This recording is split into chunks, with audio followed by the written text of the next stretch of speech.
I want to draw your attention towards the hill in front of our resident, our Taman.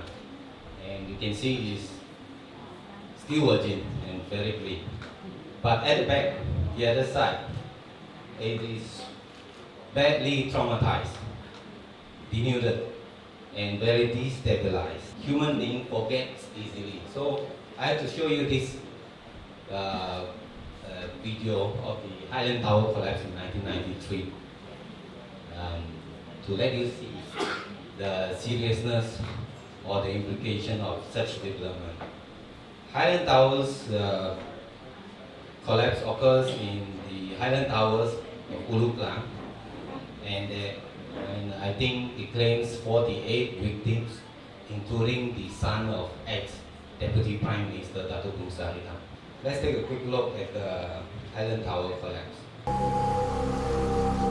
On Saturday the 11th, the water pressure behind the slope reaches a critical threshold. Directly behind Block 1, a huge volume of wet mud bursts forwards and downwards, smashing through the retaining walls. Seconds later, 100,000 cubic meters of mud, approximately the weight of 200 747 jumbo jets, rams into the foundations of Block 1. To begin with, the landslide shoves the entire mass of the building forwards. But this lateral sideways pressure is so powerful that the foundations at the front snap, and Block 1 crashes down.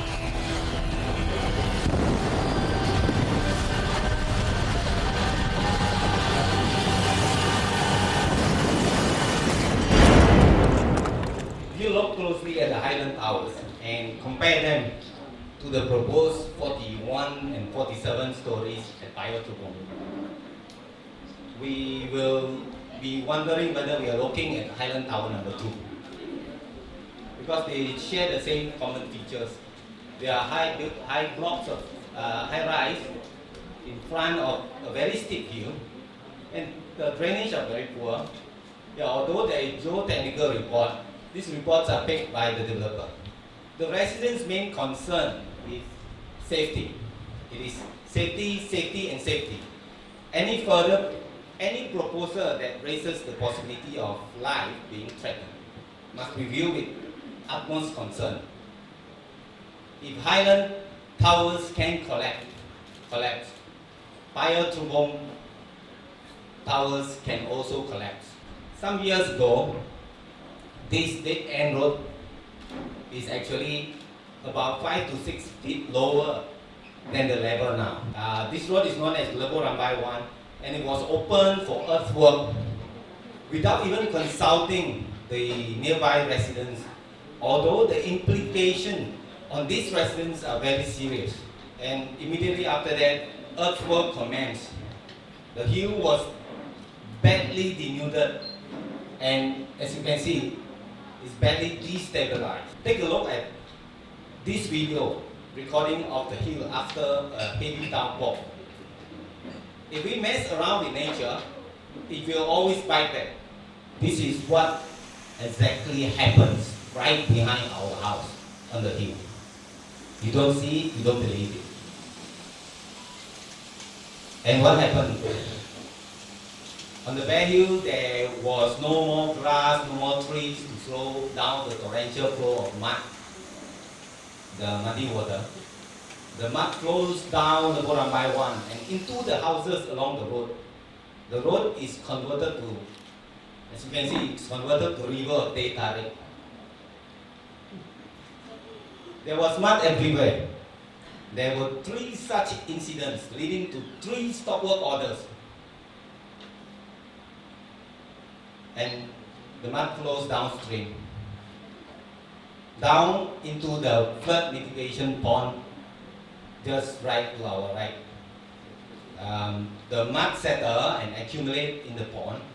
When the pond is filled up with this mud, the capacity for it to hold water is much reduced. So the flood mitigation function is disrupted. When the flood mitigation function of the pond is disrupted, guess what will happen if the heavy downpour continues? There will be flash flood downstream. When this happens, people will blame it to God. But it has nothing to do with God. The rain has been there. It is due to plain human greed.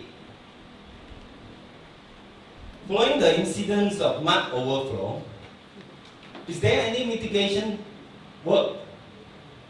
Sure there is. But is it effective? If it is effective, why 3 incidents? Is the work creating more problem? Multiple large sedimentation ponds were dug.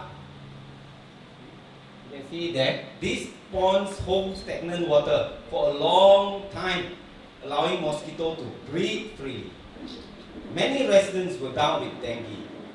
So I would like to ask, is this mitigation or mosquitation? Stopwork orders were also issued for aggressive earthwork leading to severe dust and noise pollution. The developer was compelled to build high metal barrier that prevent good ventilation, apart from being aesthetically unpleasant. Why should the residents' rights to clean air and quiet environment be taken away? And this is even worse. The developer even went to the extent of blasting the rock on the hill without following stringent procedures, sending fly rocks on the roof and air condition of nearby houses and compound. One serviceman at work was almost hit. 7 residents made police report.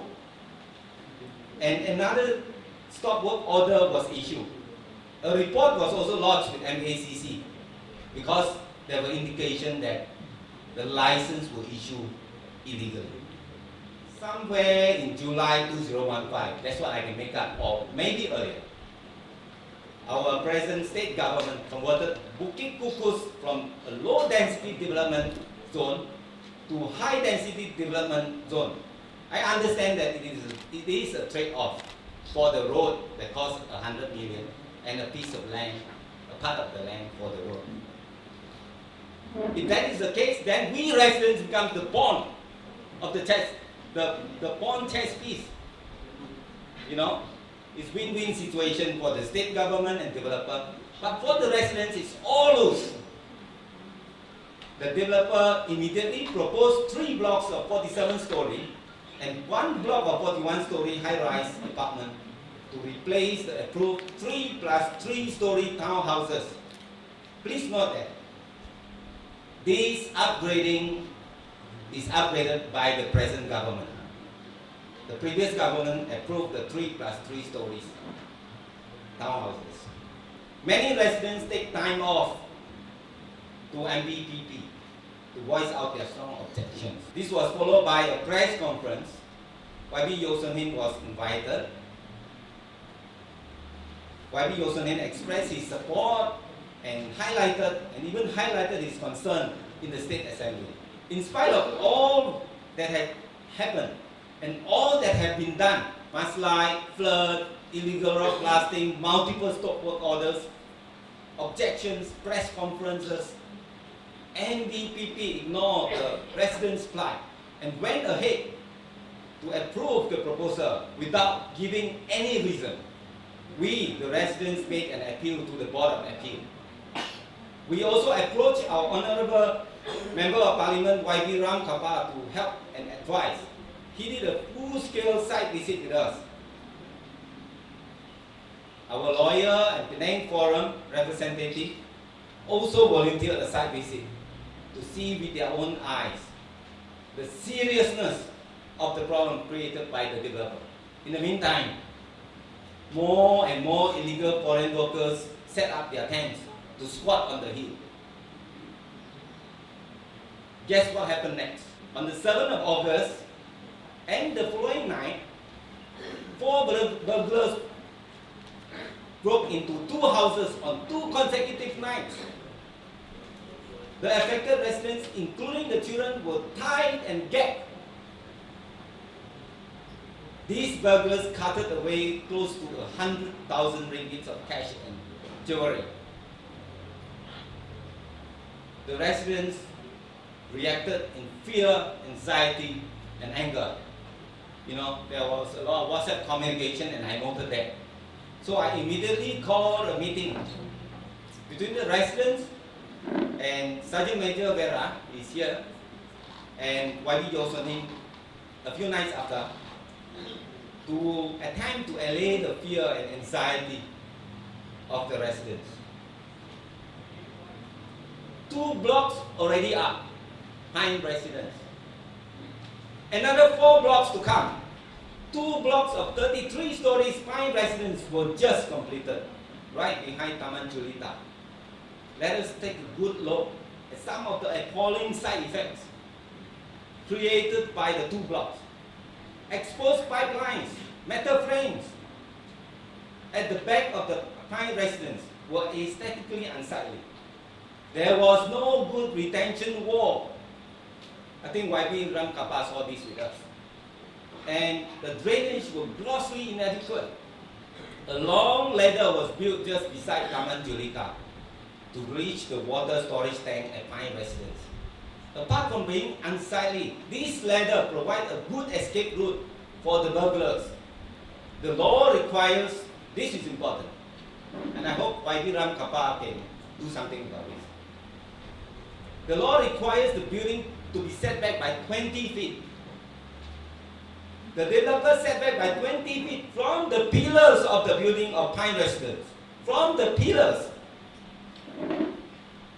However, they extended back a 10 feet overhanging podium, thus giving rise to an effective setback of only 10 feet for such a high building, 33 stories. This legal loophole must be addressed. We hope our honorable YBs will do their job. And this is the effect. The result is a very poor ventilated, humid, dark and dangerous alley. Should this dark alley be extended for another 4 blocks? Are we trying to get into the moron book of records? There is no safety. For a 330 feet building, I just times it by 10, 33 stories times 10 feet. For a 330 feet building, the setback is only effectively 10 feet. There were various incidents of falling metal scaffolding, bricks and flying missiles hitting on the roof and vehicles of the residents of Taman Julita. Look at this. Should we allow more and higher towers to be built so close to existing houses? Ladies and gentlemen, steep hills are very dangerous. Don't pay big bucks to risk your life and to worry the rest of your life. This is 33-story Pine residence at Bukit Kukus. Another 3 blocks of 47-story and 1 block of 41-story Pine Sanctuary are coming.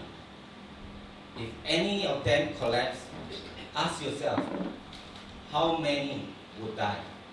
To me, sustainable hill development should be like this. Functional, green, clean, and serene. Ladies and gentlemen, always remember, prevention is better than cure. We have only one life. So protect it well. Lastly, watch this.